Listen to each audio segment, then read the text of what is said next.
2020년 새해 벽두부터 발생한 코로나 바이러스는 약 2년 반 동안의 사회적 거리두기가 해제되는 올해 4월까지 국내 대부분의 시장을 얼어붙게 만들었습니다. 코로나 확진자 증감에 따라 집합금지, 영업 제한을 포함한 사회적 거리두기 정도도 1에서 4단계 하 무려 5차례나 강화와 완화를 반복했습니다. 손님이 없어서 밀리는 가게 월세를 감당 못할 때에는 그저 코로나가 약화되는 날을 손꼽아 기다렸고 2021년 11월 한 달 좀 넘었던 위드 코로나 기간에는 오랜만에 연말 특수 덕분에 매출이 다소 나아져 막혔던 숨통이 트이는 듯도 했습니다. 그러나 그토록 복비와도 같던 정부의 거리두기 시책도 군말 없이 따르며 허락된 여건 내에서 최선을 다했던 결과가 뜻밖에도 손실보전금 지급 제외인 소상공인들이 있습니다. 코로나 내내 굶주렸던 소상공인들은 간간히 코로나가 완화될 때나 위드 코로나 기간에 매출이 조금이라도 증가하면 지급 제외가 되는 이러한 기준이 정부가 주장하는 공정한 선별 기준인가요? 새 정부가 소상공인 손실보전금에 대해 기존 수차례의 손실보상 지원 때마다 사각지대는 있어왔다고 같은 방식으로 치부해버리고 말기엔 이번엔 성격이 크게 다릅니다.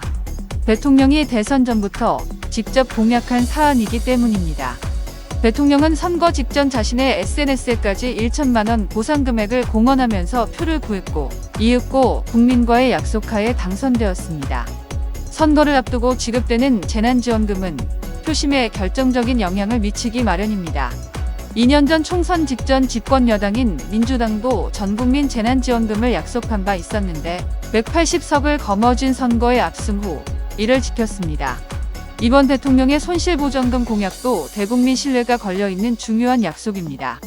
당선이 되었다고 일부 소상공인들의 표를 이제 와서 멸시해버린다면 그 오점은 5년 임기 내내 나아가 그 불명예가 평생을 따라다닐 것입니다. 한편 이번 손실보전금 사각지대 발생은 단순히 보상을 받고 못 받고의 문제를 넘어서는 일입니다. 뜻밖의 비대상이 되어버린 소상공인들의 심각한 사기 저하와 상대적 박탈감 등 감정적인 상처가 깊게 파여져서 더 큰 문제인 것입니다. 코로나에 지치고 곤궁해진 소상공인들을 이용한 정치적 이득은 자명하지만 정말로 코로나에 지친 소상공인들의 고통을 해결하기 위해 내세운 공약이었는지는 이렇듯 결과가 말해주고 있습니다. 2년 넘게 지속되었던 코로나란 예기치 못한 고통이 우리 인생에 큰 파장을 새긴 만큼 소상공인의 피해를 온전히 보상해주기로 한 대선 공약으로서의 손실보전금은 제시된 보상 액수만으로도 큰 주목을 끌었습니다. 무엇을 뜻합니까? 코로나로 피해를 본 소상공인이라면 손실무관하게 다 받을 수 있다고 했었기에 기대가 역대급이었고 저마다 어둠 속 한 줄기 빛과 같은 희망으로 느끼고 있었다는 말입니다. 지원을 받은 사람들이 얼마나 속이 든든해지고 기뻐했는지를 보면 그 반대 경우의 충격 또한 쉽게 짐작이 가능합니다. 그런데 희망이 되겠다고 활짝 웃게 해주겠다고 한 바로 그 약속의 발언지로부터 오히려 희망이 짓밟히는 일이 벌어졌습니다.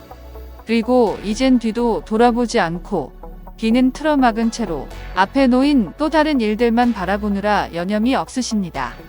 공약들은 하나하나 빠른 속도로 파기되어지고 또 다른 사각지대들은 쌓여가고 있는데 과연 누구를 위한 나란 일을 하고 계신지 묻지 않을 수가 없습니다. 그토록 입이 닳게 외치시던 국민을 위함이 진정 맞는지요? 과연 손실보전금 비대상 소상공인들은 없는 돈 달라고 생떼를 쓰고 있는 건가요? 그냥 쉽게 대통령, 장관님, 의원님, 당신들께는 그저 당연한 월급을 누군가 3개월치나 가로채고 주지 않는다면 아마 가진 권력을 총동원해 고발은 물론 온 나라 쥐잡대 찾아내서 몇 배로 받아내고 구속시키고 난리가 났을 겁니다. 이번에 힘없이 속은 영세 소상공인들 눈물이 한탄이 이제 좀 더 이해가 되실까요?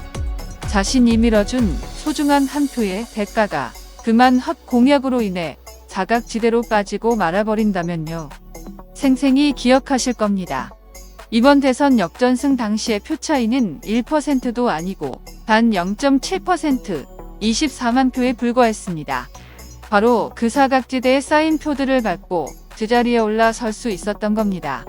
그때도 그 표들을 사각지대라고 버렸겠습니까? 20% 이상 크게 뒤지고 있다가 역전하던 당시 그 한 표 한 표가 얼마나 소중했었습니까?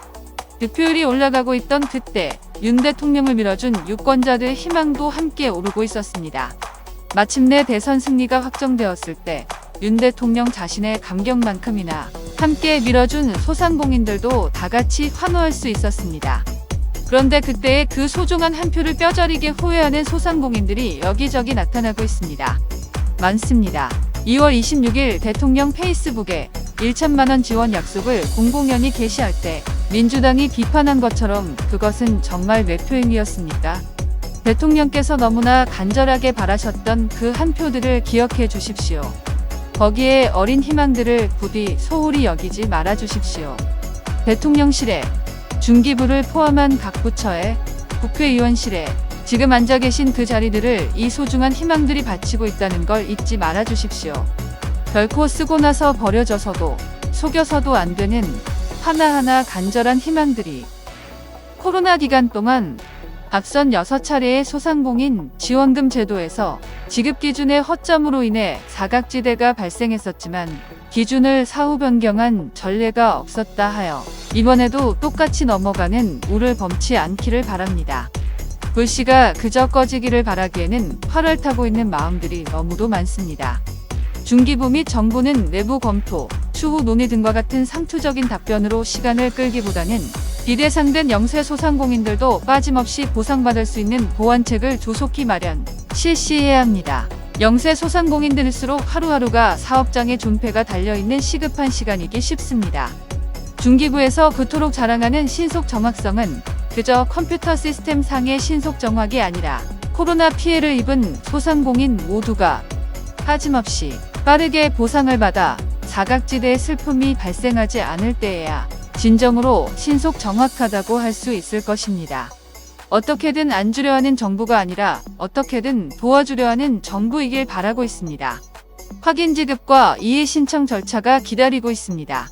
이 기회를 포함해 많은 비대상자들이 대상자로 전환되어 잃었던 기쁨을 회복할 수 있도록 정부의 온전한 공약 이행을 바랍니다.